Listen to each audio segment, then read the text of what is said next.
Now, back in the 8th century, one of the earliest rent-seeking energy scam artists cooked up a perpetual motion machine. He called it the magic wheel. Now, since then, there's been a succession of energy miracles being proposed and promised, including, if you can believe it, a self-blowing windmill.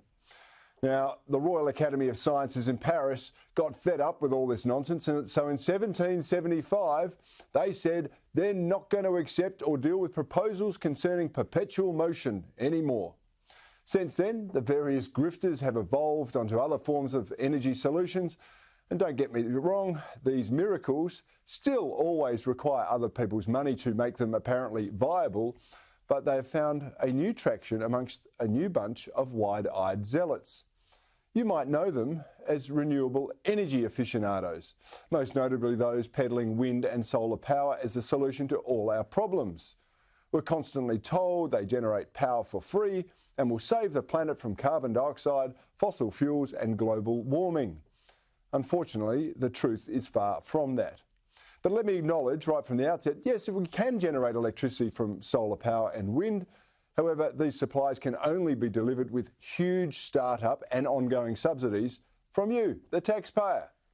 The number of times we've been told they're now cheaper than old-fashioned reliable power plants, and yet somehow the new projects don't get off the ground without the benefit of someone else's cash.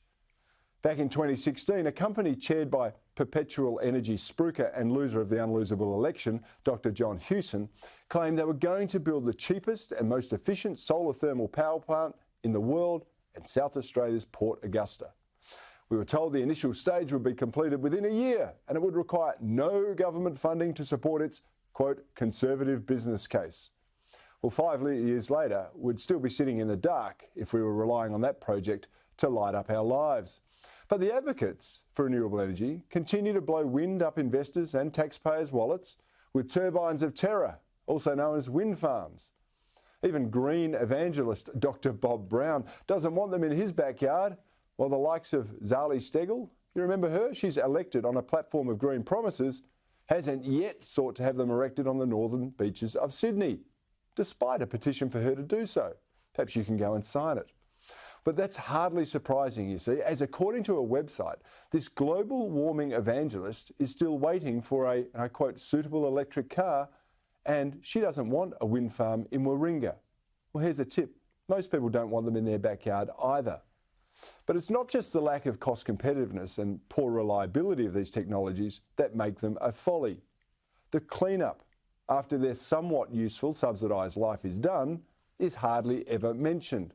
This is the dark side of clean energy. It's that their production and disposal creates more pollutants than the fossil fuels they're designed to replace. You see, solar panels are filled with noxious chemicals and toxic metals, and they're often dumped in third world landfills, because we don't want them in this country, where the poisons then leach into the water supply. Not only are these developing nations being denied reliable and dispatchable power from coal and gas, they're now being poisoned by the very technology claiming to save them.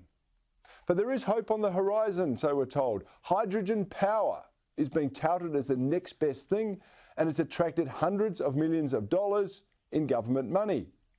See, hydrogen is abundant. The technology apparently works. It's clean, and it is the answer to our future energy demands. Or is it?